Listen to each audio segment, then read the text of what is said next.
All right. For those of you who are new, I know we have at least one person joining us for the first time. Welcome. This is Art Brunch, where we explore the wisdom of the arts, spirituality, and the great ideas. We are continuing our series on artificial intelligence. The title of this presentation, as you can see, is When Machines Wake, the AI Singularity and the Apocalypse. I wanted that to be a kind of a foreboding title. Hopefully you felt it. So we are without a doubt living through an age like no other. I think we can admit that and we feel it. We are living in an age that only the most creative science fiction writers from 50 years back could imagine. Knowledge never once thought available to humans is now increasing at an exponential rate. Devices that once filled rooms now fit in our hands. And algorithms know us more intimately than some of our closest friends. In fact, our best friend is Google. We are, many scientists say, on the cusp of a technological singularity, a moment when artificial intelligence becomes smarter than humans and begins to evolve beyond our comprehension or even our control. This idea, while rooted in science and speculation, echoes something ancient in our souls. It awakens in us a deep, even biblical unease.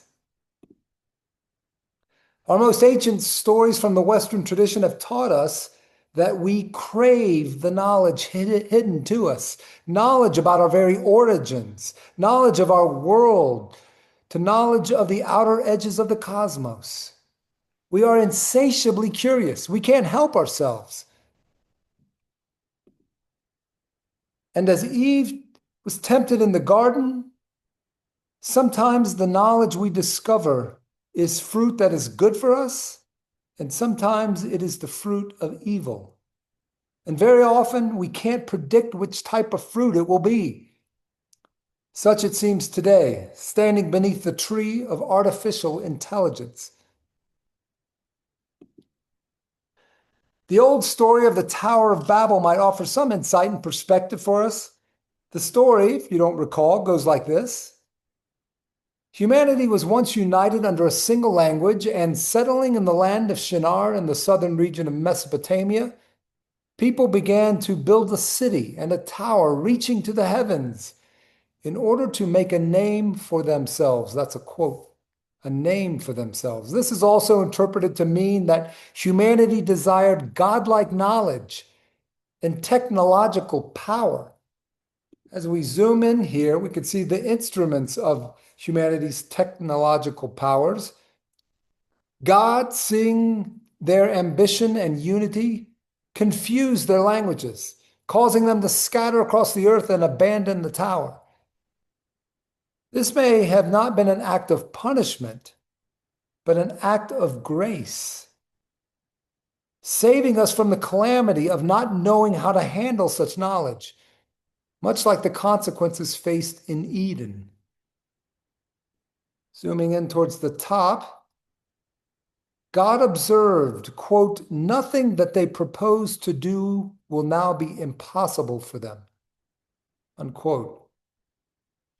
So just as in the story of the Garden of Eden and the forbidden fruit of knowledge, the Tower of Babel teaches that there is such a thing as too much knowledge. Divine-like capabilities like the promises of AI, which could lead to our downfall. So could the artificial intelligence singularity, this desire to develop a technology so great it will eventually surpass anything a human could know or create, will this be the Tower of Babel rebuilt, this time in circuits and code? Could it lead us one day to a kind of apocalypse? When we hear that word apocalypse, we might think of something like this painting. This Flemish Renaissance artist, Meter de Blesse, presents us with chaos. Humans turning on one another, monsters appearing to torture us, everyone fleeing from threats of physical suffering and psychological torment. In the Jewish apocalyptic book of Daniel, we read, Seal the book until the time of the end. Many shall run to and fro, and knowledge shall increase. Maybe when we hear the word apocalypse, we think of an image like this one by English artist John Martin. Do any of you know the literal meaning of the word apocalypse? We might assume it means the end of the world. But in ancient literature, the end of the world has never simply been meant to convey the end of time. It has symbolized a profound transformation, a moment of unveiling. The word apocalypse comes from the Greek apocalypsis, meaning revelation or unveiling, particularly the unveiling of secrets. In ancient religious teachings, apocalyptic narratives often mark the confrontation between divine truth, the possession of the highest levels of knowledge and ingenuity, against human pride, spiritual blindness, and sudden clarity, judgment, and redemption. So an apocalypse might mean the death of one thing to bring about the birth of something much better. The AI singularity is often spoken of today in apocalyptic language, but maybe that isn't something that should necessarily frighten us. In Buddhism, time is cyclical, not linear, making apocalypse both an end and a beginning. In Buddhist teaching about the end times, the decline of the Dharma, meaning truth, and the eventual coming of the future Buddha, the Maitreya, signal both decay but also renewal. In this work from the 15th century, the future Buddha sits with his legs extended, as if poised and ready to descend to earth and take up his ministry as the Buddha of the next eon. So in these traditions, apocalypse is paradoxical, a collapse that also cleanses, a death that makes way for a new creation. Artificial intelligence is all over the news and social media, being touted by the very ones who invented it and profit from it, that it could be both our liberation, but also our destruction. Let me ask you, how did we get here? First, I'd say it began with the Enlightenment and the subsequent Industrial Revolution that rapidly taught us that new technology is always disruptive. One of the first great works of art to address concerns about this change was in literature, the book Frankenstein by Mary Shelley. In it, Victor Frankenstein's pursuit of godlike power through science reflects the Enlightenment ideal of boundless progress, a naive optimism, and warns readers of its dangers. Dr. Frankenstein's ambition to play God and create life challenges the natural order and ultimately leads to tragedy. The novel critiques the hubris of assuming that scientific power can be pursued without ethical responsibility. Frankenstein anticipates our modern dilemmas around artificial intelligence then. It asks in a tone of warning, just because we can do something scientifically and develop something technologically, should we then do it?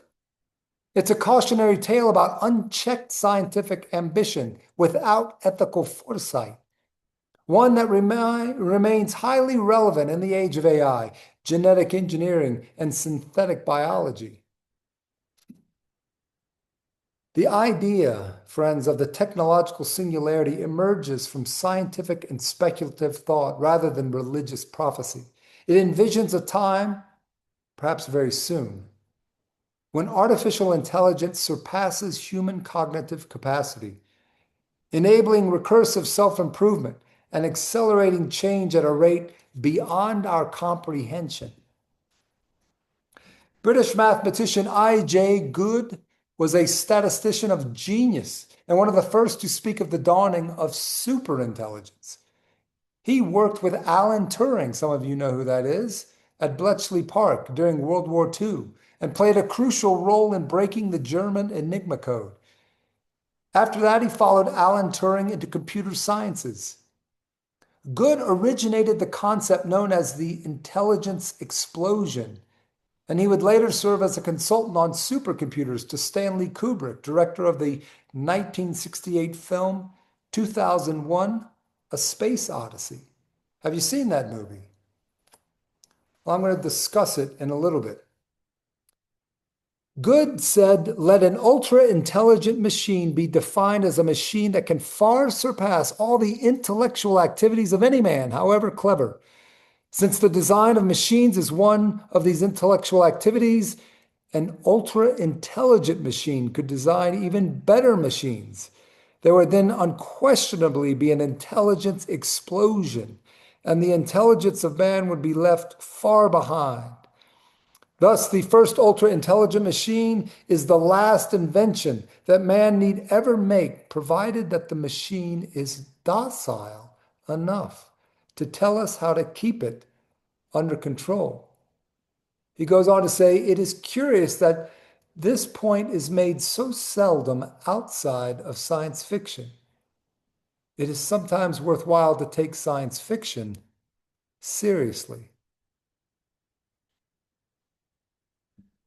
Well, proponents of this AI intelligence dawning to superintelligence, like Ray Kurzweil, see this as a transformative leap in a positive sense toward even immortality, enhanced intelligence, and a post-human civilization. But critics, though, warn of existential risk. Machines that outthink, outmaneuver, and possibly outlast humanity. The fear is not simply loss of control, but loss of meaning. Humans have always thought of ourselves as the pinnacle of creation, but what if we can create something greater than ourselves? This fear, while couched in the language of technology, echoes ancient apocalyptic anxieties. The singularity challenges the uniqueness of human consciousness. It threatens the boundaries between creator and creation, and it forces us to confront our own hubris. So we face again those words from the book of Daniel. Seal the book until the time of the end. Many shall run to and fro, and knowledge shall increase. And we are there, friends, I believe. Knowledge has increased so much and so rapidly that we simply can't fully comprehend what we know. Let me repeat that. Knowledge has increased so much and so rapidly that we simply can't fully comprehend what we know. The internet, AI, quantum computing, all promise power, insight, even immortality. And yet, has our wisdom caught up? Or does it lag far behind? And do we have the power to ensure such advancements are only used for good? Or we are already using them in warfare?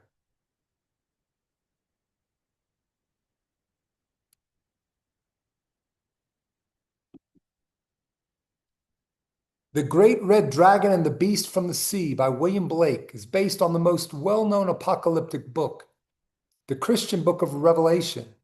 And this particular painting is based on Revelation chapter 13. Here is that passage that it's based on. And I stood upon the sand of the sea and saw a beast rise up out of the sea, having 7 heads and 10 horns, and upon his horns 10 crowns, and upon his heads the name of blasphemy. And the beast which I saw was like unto a leopard, and his feet were as the feet of a bear, and his mouth as the mouth of a lion. And the dragon gave him his power and his seat and great authority.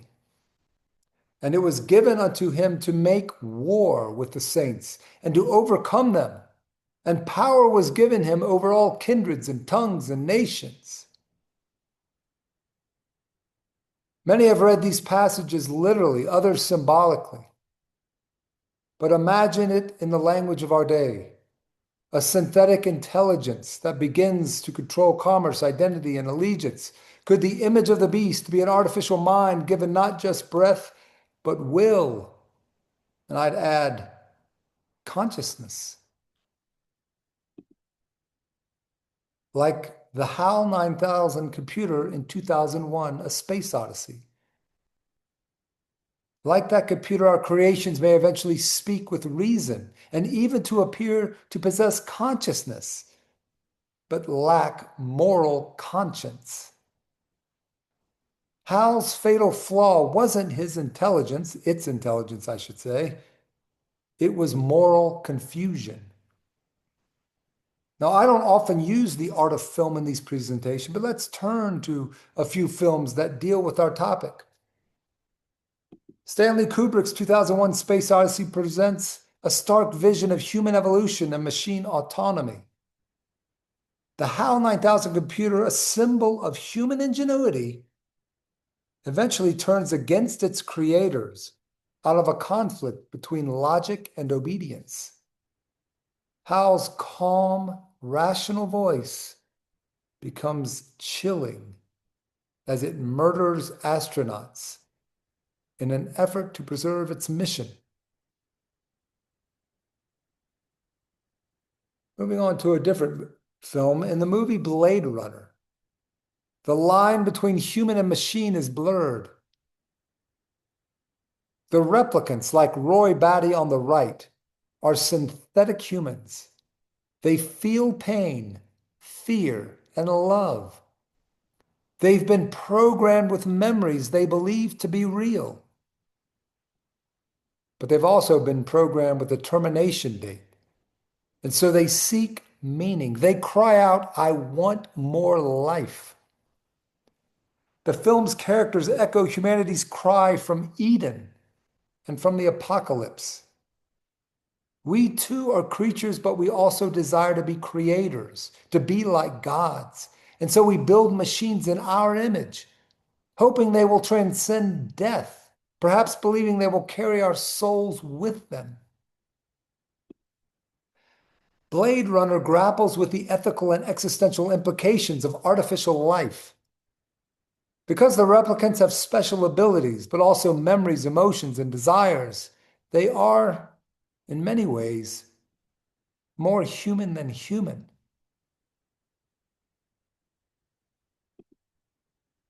Their struggle is not just for survival, but for dignity. Roy Batty's famous monologue near the end of the film is a lamentation and a prayer. He says, "I've seen things you people wouldn't believe. Attacked ships on fire off the shoulder of Orion. I watched C-beams glitter in the dark near the Tannhauser Gate.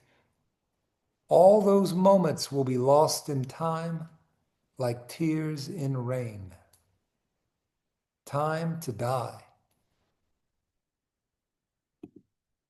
In his final act, saving his enemy, Deckard, I should say, makes him a Christ-like figure and is a gesture of grace and transcendence. Now, the nail you see in his hand, it was put there because his hand had stopped working. His end is coming near, and to get his hand to function a little while longer, he needs adrenaline release. So he punctures it with the nail, knowing that pain will cause adrenaline to shoot to his hand. The film Blade Runner asks, is humanity merely a biological category or a moral and spiritual one? And if machines can feel, if they can remember, if they can even mourn, can they also be redeemed like humans? Can our AI creations become greater than us morally and possibly be our saviors? Now, one final example from the art of film. In the Matrix trilogy, we see humanity trapped in a simulated reality, enslaved by machines that feed on the energy of human bodies while deceiving their minds. Now, this is more than science fiction. It is a dire warning of the power of super-intelligent machines that put their own survival needs above human needs. The main character, Neo's awakening, is a mirror of our spiritual journey. the call to unplug from illusions, to see the real behind the artificial, the eternal behind the temporary. As an unveiling of what is hidden, this film series is a literal depiction of an apocalypse. In the Human Matrix trilogy, humanity is enslaved by machines that generate a false reality, a digital dream designed to keep people docile while their bodies are harvested for energy. It's better with this image, I think, describing it. The protagonist, Neo, is a messianic figure prophesied to awaken others and lead them to freedom. This narrative mirrors the Gnostic elements in early Christian thought, where the material world is seen as a deception and salvation comes through knowledge of gnosis, knowledge that this world is an illusion.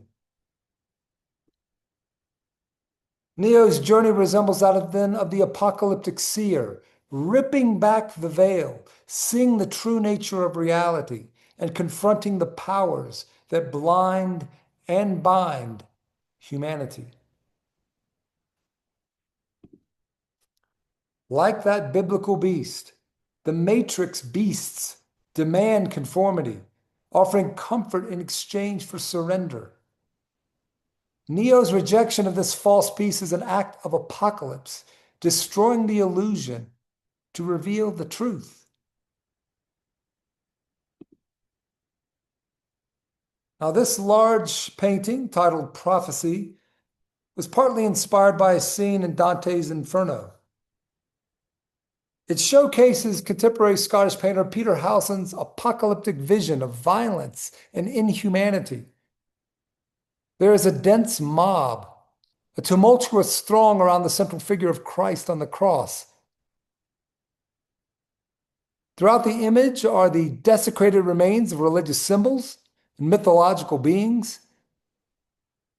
Naked or dressed in rags, they're beasts of chaos, engaging in seemingly mindless acts of violence or gesticulating in despair.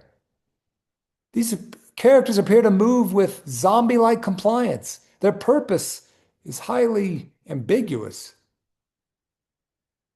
Now, reading several interviews with Howson, it is clear that he is like many of us, intrigued by what technology can bring us, but equally afraid of what it might do to us. AI may bring us a utopia, but that may quickly turn into a dystopia. But what concerns me most is not the invention of matrix-like superintelligent machines that turn against us. I'm concerned about an ensuing crisis of meaning and purpose due to the loss of jobs. You see, without the struggle, friction, and overcoming that jobs require, humans are likely to lose meaning, ambition, desire. At least it seems to me. Now, some have said we'll all just sit around writing poetry. I don't believe that's going to be the case. The ancient apocalypse and the modern singularity both point to thresholds between the known and the unknown, the human and the divine, the temporal and the eternal. In religious terms, the apocalypse is a moral reckoning. Are we good stewards of our knowledge and technology? Or are we builders of Babel, always needing more, needing to become like God, never satisfied until it is too late? Are we creating tools to serve humanity or gods to replace humanity? The singularity may come. It may bring miracles or it may bring mayhem. So we must be mindful of our actions. We need to be ready, not with fear, but certainly with discernment. Not clinging to old systems, but clinging to wisdom. And perhaps even better, clinging to love.